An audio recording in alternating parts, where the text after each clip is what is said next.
Let's get that right. So, however they worked it out, Jacob would spend time with Rachel. Rachel was number one. Got the most attention. Then he'd make his way maybe a week to Leah. However they did it. We don't need to go into all that. But anyway, so his main setup, his main place of residence was with Leah. I mean, Rachel, who he loved. So when Rachel died, Reuben figured, well, now my mom going to get some love, Brother BJ. Now my mom going to get some respect because Rachel's gone. So now, naturally, he's going to move his tent. He's going to set up house with Leah. But what does Brother Jacob do? What does Brother Jacob do? I mean, he's not thinking, right? He goes set up shop with the handmaid, with Bilhah. A total slap in the face for Judah, Simeon, Levi, and Reuben. Total slap in the face. They're angry. They're upset about this. But the other boys handled it right. They stayed out of it. But Reuben said, okay, I'm going to fix you, Dad. While you out of town or whatever, I'm going to go get with your handmaid. I don't know how he pulled it off. I don't know if it was nighttime and she thought it was Jacob and he did what he did. But however, Brother Blackwell, he did this dastardly deed and defiled his father's bed. And we see what happens. He lost the birthright. He was the firstborn by right. The priestly office, the kingly office, the inheritance, all of that should have been his. But he's so busy trying to check his dad. He's so busy trying to show him how much he's hurt and to hurt him back. Very bright. He lost the birthright. So, young ladies, young men, boys and girls, I don't care what your mother, dad is doing, ain't doing right. Don't you ever lose respect for them. It's a way you can talk to them and handle them.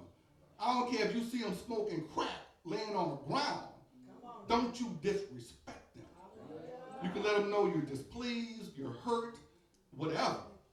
But that don't give you a right to talk to them any kind of way, to curse them out, any of that. Disrespect is not a light thing.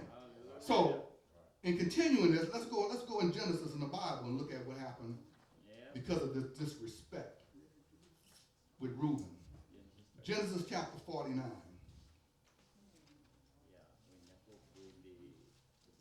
When I say it's not a light thing, it's not a light thing. Chapter 49, verse 1 through 4. And Jacob called unto his sons. Now it's time to bless all the 12 boys, and his 2 grand boys, Ephraim and Manasseh. It's time to divvy out the blessings, the inheritance, to give a prophecy of what's to come, Brother Jared. Yes, sir. So he starts with his firstborn, Reuben. And Jacob called unto his sons and said, gather yourselves together, that I may tell you that which shall befall you in the last days. Gather yourselves together and hear, Shema, ye sons of Jacob, and hearken unto Israel your father. Reuben, thou art my firstborn, my might, and the beginning of my strength, the excellency of dignity, and the excellency of power. Reuben was a powerful man, a powerful warrior. But look at verse 4. Unstable as water, thou shalt not excel, because thou wentest up to thy father's bed, then defilest thou it. He went to my couch. Disrespect is not a light thing. He couldn't let that go unchecked.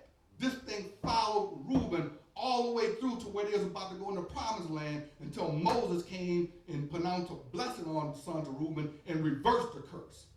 That's a whole nother message. But this man lost it all because he wanted to take his anger out on his father. Lost it all. Let's go to Genesis. Well, I want you to reference Jasher 45, 23 through 26, because now we're going to talk about 2 of Judah's sons, and Onan. And you can reference that in Jasher 45, chapter 45, verse 23 through 26. But we're not going to read that. Let's go to Genesis chapter 38. And we're going to read verse 6 through 10 and see what these boys did to be disrespectful.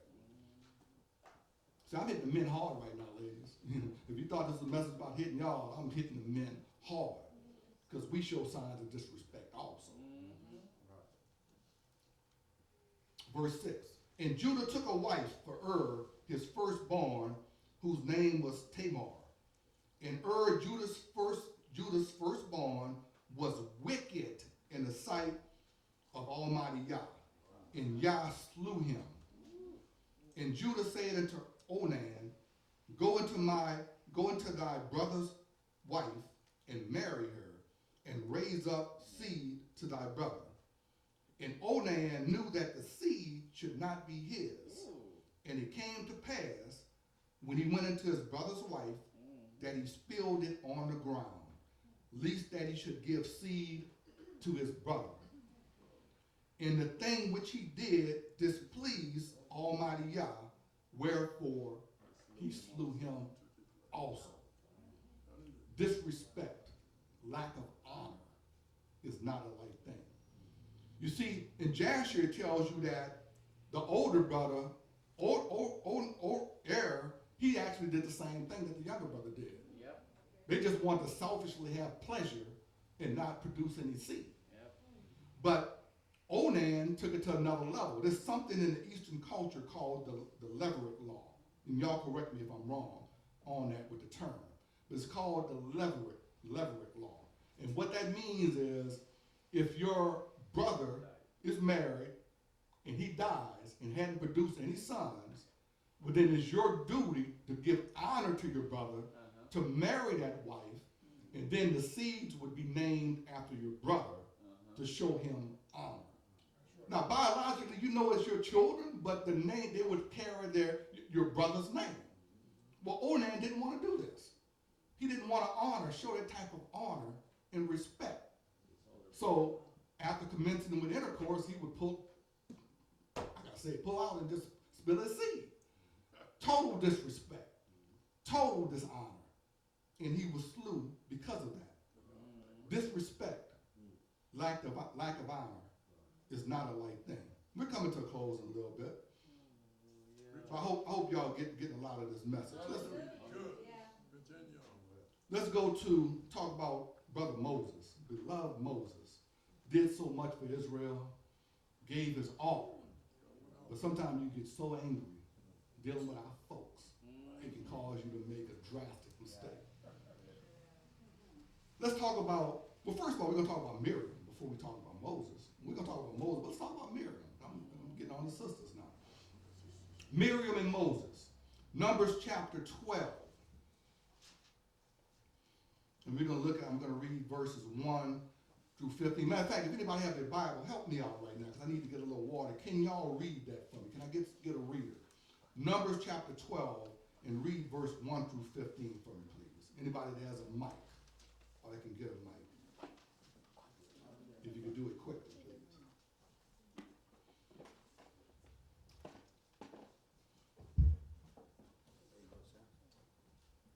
Numbers chapter 12, verse 1 through 15.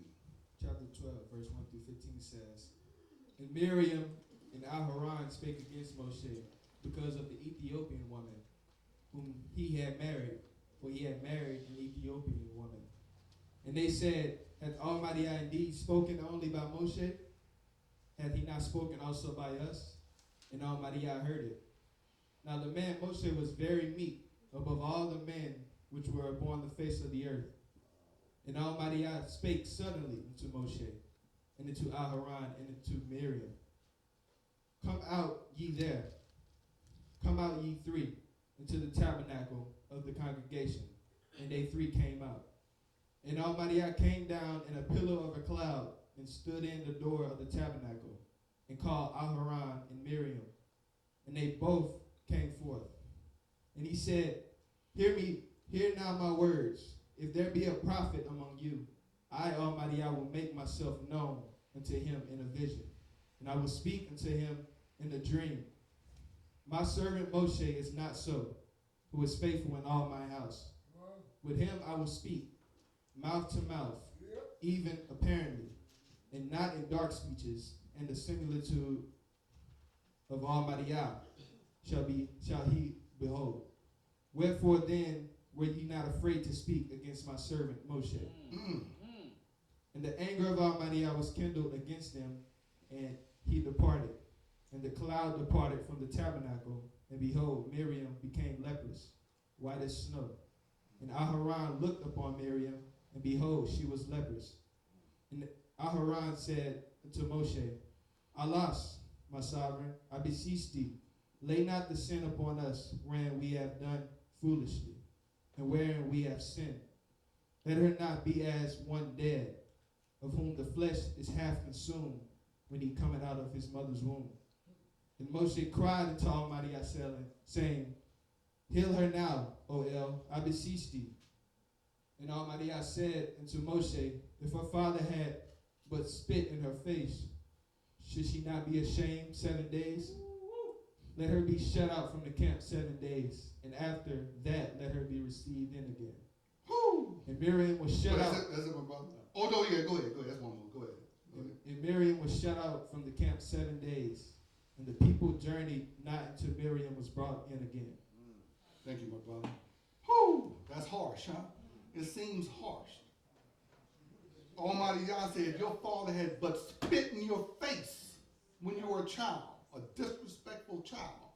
And a lot of us, if we look at it, if our father would have but spit in our disrespectful faces, we might be better men and women right now. You know?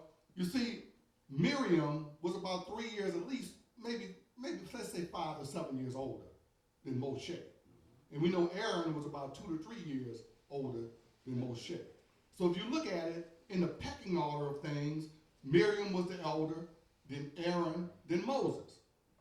But that don't matter when my Almighty Yah put things in order, and you're in leadership. I don't care if you're the baby boy, you know, you better put some respect on your name. You know what I'm saying? That didn't matter. You see, what happened with Miriam, familiarity breeds contempt sometimes. Because we're close to somebody. Because we're close to Brother Isaac, and we can touch and talk to him and all of that. Sometimes folks let that breed contempt. Don't let that happen.